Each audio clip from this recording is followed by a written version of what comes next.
அடுத்து கவிதை போட்டி. இந்த சித்திரை விழாவை பொருட்டு கவிதை போட்டி நடத்தினோம்.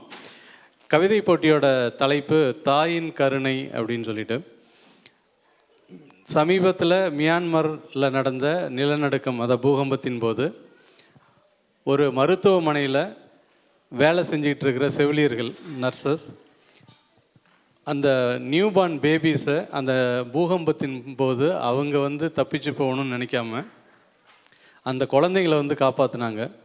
அதுதான் கவிதையோட தலைப்பு. தாயின் கருணை அப்படின்னு சொல்லிட்டு தலைப்பு கொடுத்துருந்தோம். ஸோ நிறைய பார்ட்டிசிபெண்ட்ஸ் ரொம்ப ஆர்வமாக அவங்களோட கவிதைகளை அனுப்பிச்சி வச்சாங்க. அதில் நம்ம ஜட்ஜஸ் ஸ்கோரிங் பண்ணி மதிப்பீடு செஞ்சு அதில் முதல் பரிசு, இரண்டாம் பரிசு அப்படின்னு சொல்லிட்டு 2 பேரை அறிவித்தாங்க. அதில் முதல் பரிசு பெற்றவர் திரு லெனின் ராமச்சந்திரன். அவருக்கு ஒரு கைத்தட்டல் கொடுக்கலாம். இரண்டாம் பரிசு பெற்றவங்க காத்தியாயினி. அவங்க வந்திருக்காங்களான்னு தெரில இன்றைக்கி. ஸோ இப்போ அந்த முதல் பரிசு பெற்ற கவிதையை உங்கள் முன்னாடி அந்த கவிதையை வாசிக்கிறதுக்கு லெனின் அவர்களை மேடைக்கு வருமாறு அழைக்கிறேன். எல்லோருக்கும் வணக்கம். என்னுடைய கவிதையின் தலைப்பு தாய்மையின் கருணை. அம்மா அம்மா என்று வாய் நிறைய அழைக்கிறேனே, மாம்பழம் கண்ட அணில் போல மகிழ்ச்சியில் திளைக்கிறேனே. தேன் தமிழ் பேசுகிறேன் நானே, அதை சொல்லி கொடுத்தவள் என் தாய்தானே. ஆக என் தமிழுக்கும் சேர்த்து அன்னை அவள்தானே. சான்றோன் என கேட்டால்தான் பெரிதுவப்பாலாம் தாய். இது வாய்மையே பேசு என்ற வள்ளுவன் சொன்ன வடிகட்டிய பொய். நான் அம்மா அம்மா என்று அழைக்கும் போதெல்லாம் உச்சி நுகர்ந்து பெரிதுவக்கும் என் தாயை பார்த்திருந்தால், ஈன்ற பொழுதின் பெரிதுவக்கும் தன் மகன் தன்னை அம்மா என கேட்ட தாய் என்று மாற்றி எழுதியிருப்பானோ மாமரை கூறிய வள்ளுவன். தாள் கொள்ளாமல் எழுதிய வள்ளுவன் தாய் எனும் அதிகாரம் ஏன் எழுதவில்லை? ஓ, ஒருவேளை எழுதிய அனைத்துமே அவனுக்கு அவன்தாய் சொன்னதனால்தானோ? மனித உலகில் புனிதமானவை 3. அவை தாய்மை, சேய்மை, வாய்மை. தாய்மையின் அண்மையிலும் சேய்மையின் மென்மையிலும் இருக்கும் ஒரு தூய்மையான வாய்மை. தாய்மை என்னும் சொல் உண்டு, தந்தைமை என்ற சொல்லில்லையே ஏன்? அவனில் மைபோடும் அளவுக்கு எந்த மந்திரமும் இல்லை, ஐபோடும் அளவுக்கு எந்த ஆச்சரியமும் இல்லை. அன்பில் மிஞ்சிய தந்தையை கூட தாயுமானவன் என்றே அழைக்கிறோம். ஆசையோடு பழகினாலும் ஆண் எல்லோரையும் அப்பா என அழைக்க முடியாதே. எப்பெண்ணையும் அம்மா என்றால் அதை யாரும் குறை கூற முடியாதே. பிறப்பில் தாயை இழந்தவருக்கும் தாய்மொழி உண்டு, தாய்நாடு உண்டு. ஏன், தன்னை உற்று பார்த்தால் அதில் தாய் முகம் கூட உண்டு. எப்பிறப்பும் கொடுக்காமலும் எவரும் தாய்மை கொள்ளலாம். அதனால்தான் அன்னை தெரசாவை அகிலத்துக்கும் அன்னை என்று சொல்லலாம்.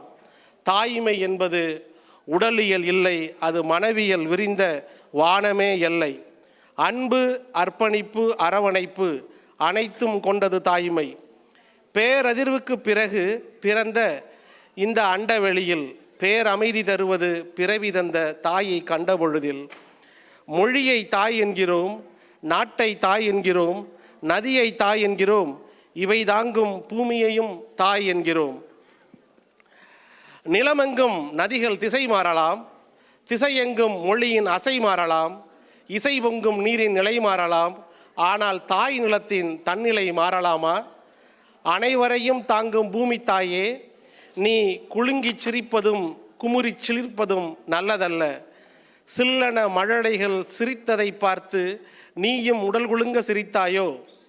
மழையின் கிள்ளலுக்கும் மழலையின் துள்ளலுக்கும் மனமுருகு கவிதை சொல்லலுக்கும் மனம் மகிழ்ந்துதான் நீ சிலிர்த்தாயோ? உன்னை பூமி பந்து என்றதால் ஒரு உந்து உந்தினாயோ? இல்லை கரியமில தூசிகளை நுகர்ந்துவிட்டு ஒரு தும்மு தும்மினாயோ? மாடு தன் தோளின் ஒரு பகுதியை ஆட்டும், மாறுவேட போட்டிக்கு பயிற்சி செய்ய மதிகெட்டு நீயும் உன் தோளை ஆட்டினாயோ?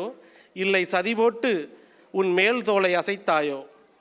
கோபுரங்கள் அதிர்ந்ததென்ன, கட்டடங்கள் உதிர்ந்ததென்ன, மருத்துவ மனைகள் கூட மண்டியிட்டு மாண்டதென்ன, பட்டத்துக்கு வாள் கூட பயத்தில் நடுங்கியதென்ன, தலையாட்டி பொம்மை கூட தலைகீழாக விழுந்ததென்ன, தென்னங்குலை கூட தரை தொட்டு போனதென்ன, ரிக்டர் குறிமுள்ளின் முனைமுறிந்து போனதென்ன, நீர்போல் தரையும் தழும்புமா என பார்த்த பூமியின் கூறுகட்டு போனதென்ன, கங்கா சந்திரமுகியாய் மாறியதென்ன, அம்பி அந்நியனாய் மீறியதென்ன, மதுரை எரித்த கண்ணகி போல, சிலம்பை உடைத்த அவள் சீற்றம் போல, மண் தரை அதிர மனிதர்கள் கதற, கல்லறை பிணம் கூட புரண்டு புரள, அழிவதைக் கண்டு மனிதம் அழுவதைக் கண்டு அகமகிழ்ந்த பூமிக்கு சுரீர் என்றது ஒரு நிகழ்ச்சி. வெள்ளுடை தேவதைகள் மெல்லிடல் பூவிதைகளை விழாமல் பிடித்தது கண்டு பகீர் என்று அதற்கு ஒரு அதிர்ச்சி. அஞ்சி அடங்காமல் குஞ்சுகளை அடைகாத்ததென்ன, தன்னுயிர் காக்காமல் பிறர் உயிர் காத்ததென்ன, மானுடம் செத்ததென்று அது மாபெரும் தவறு செய்ததென்ன, செவிலிய தாய்மார்கள் அதன் செவியில் அறைந்ததென்ன, ஓடி ஒளியாமல் அடுத்த உயிர் காத்த உத்தமிகள் செயல்கண்டு உறைந்தது நிலபூமி. அவர்களின் காலடிக்கு முத்தமிட்டு தன் தலையில் தாங்கிக் கொண்டது அந்த குலசாமி. அமைதி தழுவட்டும், ஆனந்தம் தழும்பட்டும், அன்பு பரவட்டும், அர்ப்பணிப்பு தொடரட்டும், தன்னலம் சிறுகட்டும், தாய் நிலம் பெருகட்டும், 8 திசை எங்கும் தாய்மை திளைக்கட்டும், தழைக்கட்டும். நன்றி.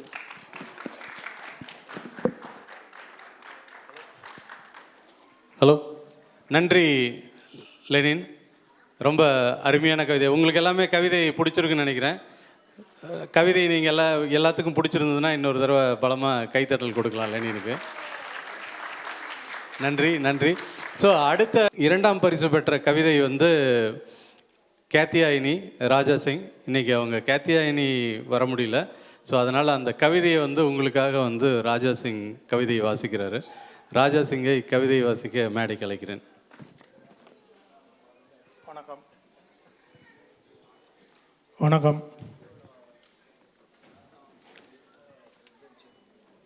தாய்மையின் கருணை. மனிதநேயம் முற்றும் மறந்த சுயநலச்சந்தையாய் சமூகம், கல்லாய்ப்போன மனமும் இறுகிப்போன இதயமுமாய் மாறிப்போன தலைமுறை.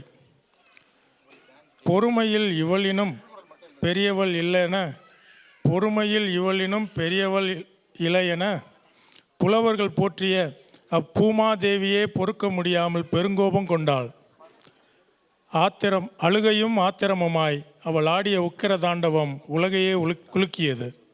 அழுகையும் ஆத்திரமுமாய் அவள் ஆடிய உக்கிர தாண்டவம் உலகையே குலுக்கியது. அவளது விம்மல் சத்தம் எல்லா உயிர்களையும் உலுக்கியது. எங்கே போனது என் பிள்ளைகளின் கருணை என புலம்பினாள்.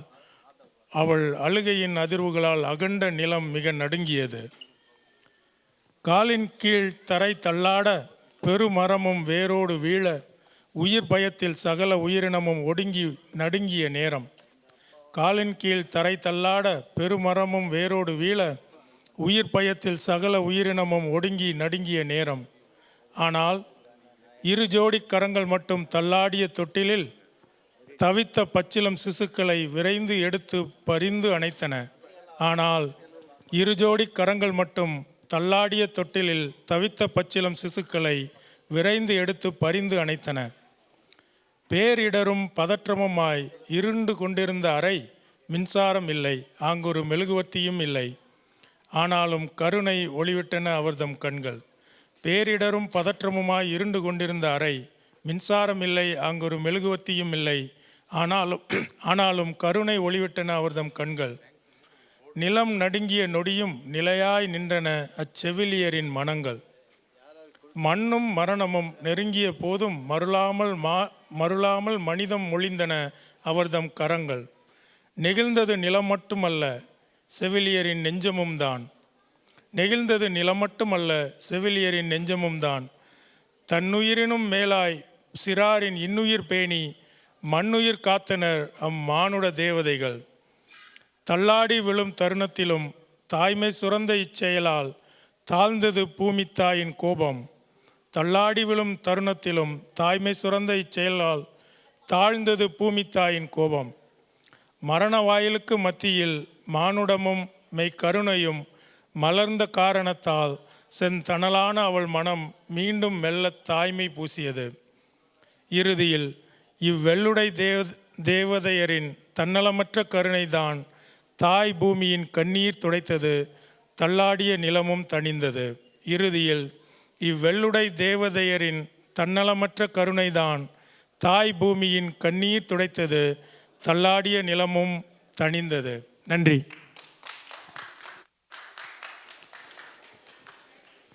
ஹலோ, நன்றி ராஜா சிங்.